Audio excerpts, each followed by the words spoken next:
Halo, selamat datang di Keratuk Channel. Di video kali ini saya akan coba bandingkan kecepatan antara modem HP dan modem rakitan. Nanti saya akan bahas kedua modem ini dan saya juga akan compare kecepatannya kedua modem ini. Nah, tujuannya adalah supaya untuk gambaran teman-teman kira-kira ya kayak gitu, modem rakitan dan modem HP atau modem biasa kecepatannya bedanya seperti apa sih, kayak gitu ya. Nah, buat teman-teman yang penasaran jangan di skip-skip nonton video ini ya. Tapi sebelum lanjut ke videonya, seperti biasa buat teman-teman mungkin yang lagi cari STB A95X atau modem rakitan, nanti bisa cek linknya ada di deskripsi.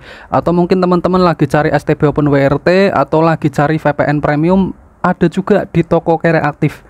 Langsung aja cek deskripsi video ini. Kita masuk ke pembahasannya. Di sini nanti pengetesannya saya akan menggunakan STB A95X ya, bukan dari B860H. Karena STB ini udah sering kita bahas, jadi kita akan bahas yang A95X. Nah, untuk B860H-nya kita singkirin dulu ya.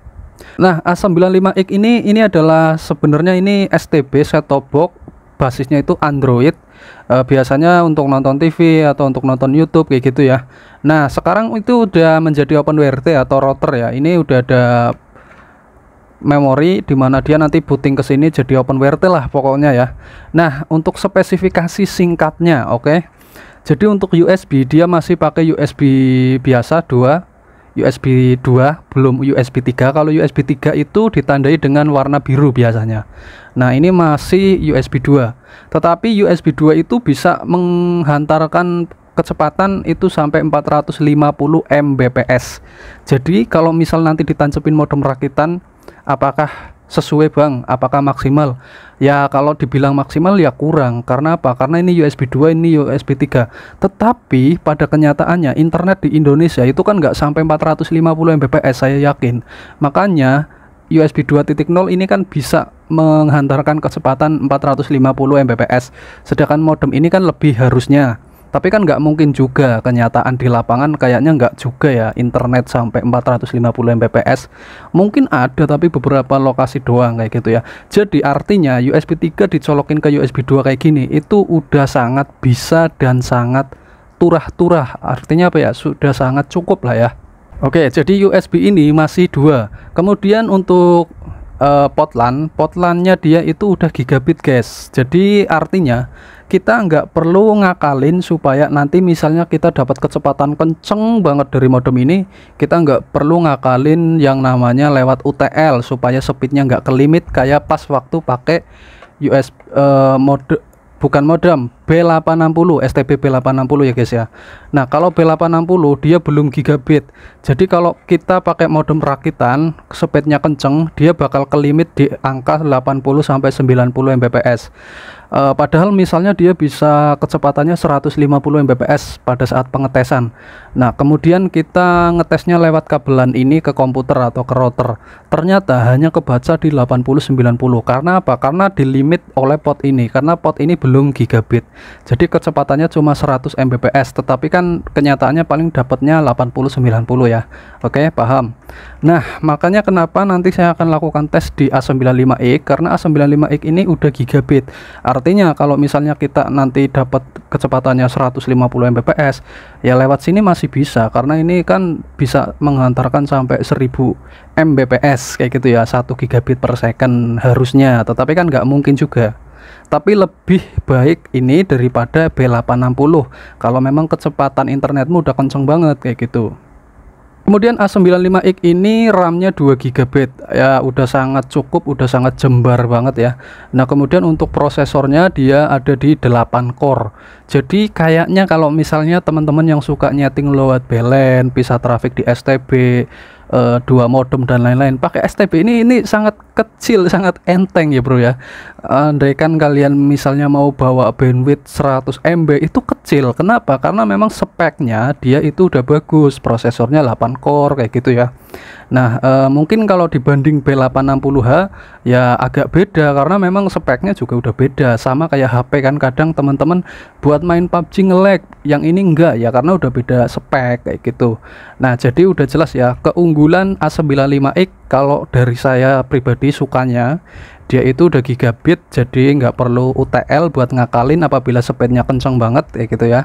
Nah, yang kedua dia udah 8 core. Jadi udah enteng, udah powerful, udah gahar banget ya. Jadi udah turah-turah kayak gitu. Nah, ini A95i guys.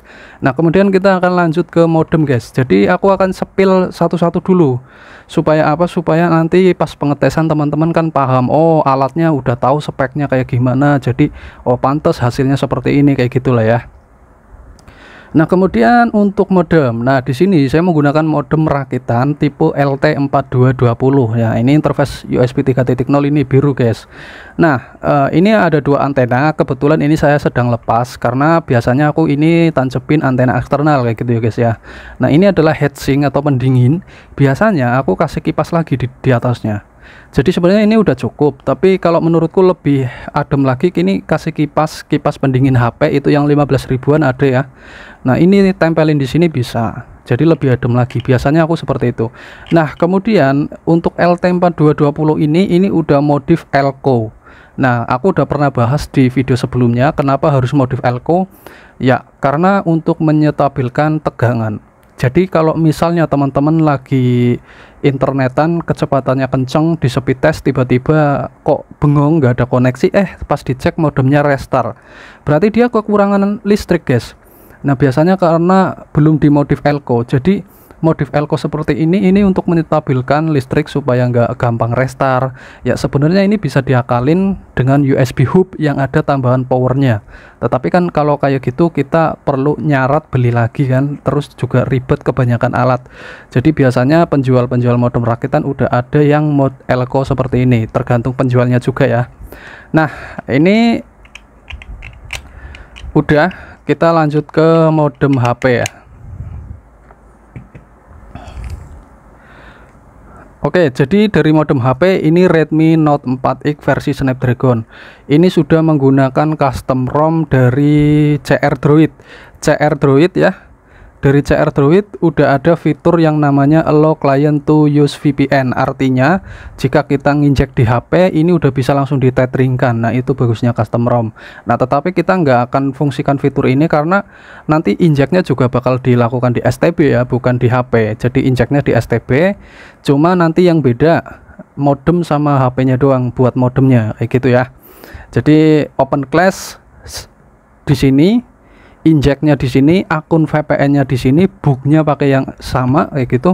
Yang beda cuma kita nanti tes pakai modem ini dapat speed berapa, pakai modem ini dapat speed berapa, dan nggak ada yang namanya penyetingan frekuensi. Jadi ini berjalan di frekuensi 1800 ya. 1800 ini di sini paling kenceng. Jadi ini defaultnya 1800, dan modem rakitannya ini nanti saya nggak akan lock berapa CA, saya nggak akan lock PCI. Jadi apa adanya. Istilahnya gampangan ngomong secara bodohnya aja, tinggal dicolok dapat speed berapa sih. Nah, nanti kan kita bisa membandingkan. Nah, kalau misal pengen dapat lebih speed lagi, kita bisa optimasi dengan cara lock PCI, lock frekuensi kayak gitu. Nah, cuma biar adil ya, nanti kita nggak usah setting kayak gitu ya. Artinya kita umpamakan kita masih bodoh, jadi baru beli alat tinggal colok, nggak bisa nyeting, intinya udah bisa internetan, oh ternyata dapat speed segini kayak gitu. Ya, jadi ini udah dimodif custom ROM, ini udah auto tethering USB, dan di sini dibaliknya. Mungkin teman-teman penasaran itu apa sih Bang? Oke, ini adalah Pictel. Ini Pictel namanya Pictel iPack atau apa lupa ya, karena ini udah lama belinya, lupa. Nah, ini ditancepin di jadi di HP itu ada kabel yang menghubungkan apa namanya? Board atas dan board bawah. Nah, biasanya board atas dan board bawah itu ada kabel kayak gini ya. Nggak kelihatan ya, kabel kecil kayak gini, ini menghubungkan. Nah, ini adalah kabel antena sebenarnya. Teman-teman cabut kemudian tancepin dari yang Pictel udah dibeli. Ini di Shopee paling harganya 30 ribuan. Nah, nanti ini buat ke antena eksternal. Nanti juga saya akan lihatkan sebelum dipasang antena dan sesudah sinyalnya apakah berubah signifikan atau enggak kayak gitu ya. Nah, ini berjalan 1 CA ya guys ya. Jadi bukan 2 CA. Karena HP ini sebenarnya bisa 2 CA tapi perlu dioprek, tetapi ternyata ngopreknya juga susah, nyari tool-toolnya susah. Jadi untuk kesempatan kali ini hanya modem biasa, artinya nggak dioprek 2 CA, cukup jalan 1 CA. Jadi ini nanti bisa disamain dengan Orbit Star 2, E3372, B312 kayak gitu ya, modem-modem yang masih 1 CA atau masih apa namanya CAT6 atau CAT4, pokoknya yang belum multi CA lah ya. Nah ini ibaratnya kayak gitu. Nah kemudian setelah kita tahu spesifikasinya, kita akan coba tes dulu. Yang pertama kita akan tes modem HP dulu kali ya guys ya. Nanti kartunya aku masukin ke sini, kemudian ini kita nyalain ini sebagai modem kayak gitu. Kita lakukan speed test di jam yang sama, injek yang sama, VPN yang sama kayak gitu ya. Nah untuk hasil pengetesannya seperti ini guys. Oke guys, jadi ini kartunya udah dimasukin ya, live on nya atau kartu Excel-nya udah dimasukin, dan di sini ternyata tidak ada layanan guys, tidak ada layanan. Ini sebelum dipasang antena ya, ini ya, potnya belum dipasang tuh. Nah ini ternyata nggak ada layanan. Kita coba mode terbang, kita hidupin lagi. Nah tidak ada layanan terus ya. Ya memang sinyalnya di sini begitu susahnya guys. Jadi kenapa saya pakai antena eksternal? Nah nanti saya akan coba untuk kita pasang antena eksternal, apakah ada perubahan, apakah signifikan kayak gitu ya. Ini jelas ya belum dipasang tuh, antenanya belum nyambung ke sini guys. Nah kita akan coba pasang ya. Nah kita jeda dulu videonya. A few moments later. Jadi ini udah dipasang ya guys ya, pigtailnya nih ya. Nah udah nyambung ke HP juga nih, di belakang ya udah nyambung ke HP. Nah kita langsung lihat sinyalnya guys, tuh live on atau Excel ya, langsung full guys, tuh 4G full. Nah jadi sangat powerful ya antena Catherine-nya ya.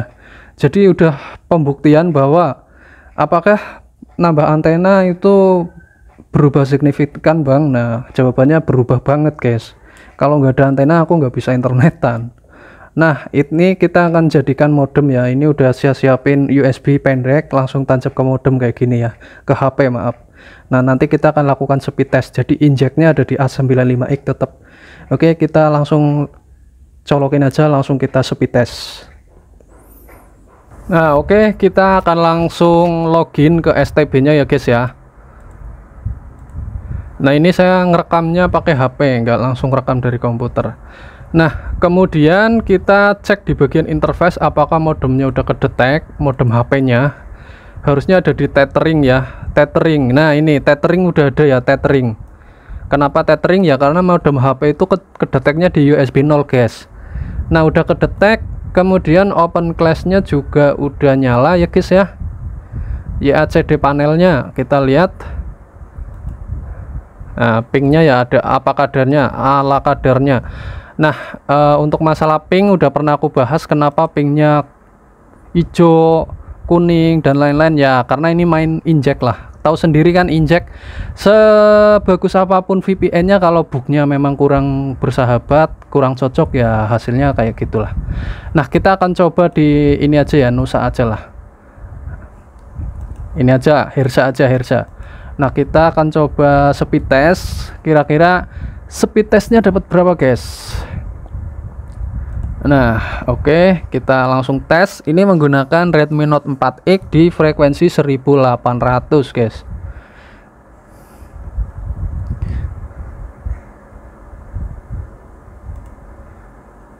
Nah untuk modem HP dia, aku udah sering ngetes, memang dia cuma mentok di angka segini doang, angka 30 ke bawah lah kalau di lokasiku ya guys ya, dengan kondisi sinyal tadi seperti di sebelumnya udah aku perlihatkan seperti itu guys. Dia cuma dapat 22 Mbps, itu aja sinyal full pakai antena Catherine, mantep banget kan, cuma dapat segitu guys. Nanti kalau pakai modem rakitan kira-kira dapat berapa. Nah ya, jadi perbandingannya ini dilakukan di jam 8.17 AM. Oke, kita speed test lagi kedua guys, biar lebih yakin. Kita close, kita buka lagi.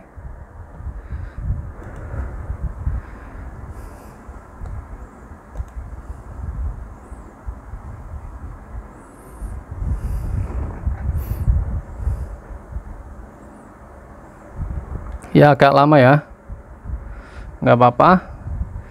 Kita nggak perlu lihat ping, kita lihat speednya aja karena kita cuma lakukan speed test di sini. Nah ini gagal ya, biasa ya, buat teman-teman yang pakai si hidup on pasti sering ngalamin ini. Kok aku speed test gagal bang? Ya dari bugnya biasanya. Ya namanya trik, kadang nggak bisa semulus kayak pakai kuota. Nah, kita tes bisa nggak? Ya cuma sekitaran itulah ya, di 20-an Mbps guys. Pokoknya cuma itu, nggak bisa mentok sampai 50. Ini udah aku coba itu kemarin 1 hari, ya speednya cuma dapat segini rata-rata, nggak pernah lebih. Nah ini malah nggak bisa speed test. Ya bugnya udah kuno banget sih. Oke, jadi untuk pengetesannya kira-kira dapat 20 Mbps-an ya guys ya, pakai modem HP. Nah kemudian kita akan coba menggunakan modem rakitan, kita akan coba tes hasilnya berapa. Nanti kartunya aku akan pasang ya, ingat ini jam 8.19 AM, jam tanggalnya 10/17/2023. Oke, jadi untuk pengetesan yang kedua ini aku udah pasang modemnya LT4220 menggunakan antena Catherine juga. Ini pakai kabel yang tadi juga ya. Tadi kan buka pakai kabel yang ini, jadi ini adil, supaya adil. Kok kabelnya beda bang? Enggak, tadi pas pakai HP juga pakai kabel ini, sekarang pakai kabel ini juga. Ini udah masuk STB A95X ya guys ya, jadi jelas nggak ada yang dirubah-rubah, hanya yang dirubah atau diganti modemnya. Kartunya sama aja, tadi udah aku masukin di modem rakitan. Nah untuk kecepatan internetnya kita akan langsung tes aja. Oke, jadi kita akan langsung tes aja yang kedua ini ya guys ya. Kita tes untuk modemnya udah kebaca apa belum. Nah modemnya udah kebaca, jalan di 2CA guys, frekuensi 1800 dan 2100. Kemudian untuk pingnya udah muncul, pakai hertz juga. Kita lakukan speed test guys.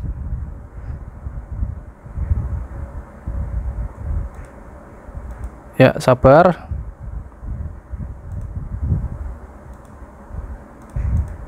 Nah ini udah. Jadi di sini BTS-nya kadang suka hilang-hilang pingnya kalau siang ya guys ya, kalau pagi menjelang siang. Nah kita tunggu. Ini malah balik lagi ke 1CA. Jadi kadang 1CA, kadang 2CA kayak gitu guys. Nah ini untuk speednya guys, ini pakai modem rakitan guys. Jamnya 8.39, jamnya 8.39 tanggal 17 bulan 10. Nah ini jalan 2CA ya. Jadi ini modem nggak aku setting, jadi default dari sananya, nggak aku lock PCI, nggak aku lock frekuensi, pokoknya apa adanya seperti yang udah aku jelasin di awal. Kita cara orangnya itu bodoh, jadi cuma tancap modem tanpa setting frekuensi, langsung pakai internetan aja kayak gitu ya. Jadi dapat speed segitu. Kita lakukan speed test yang kedua guys.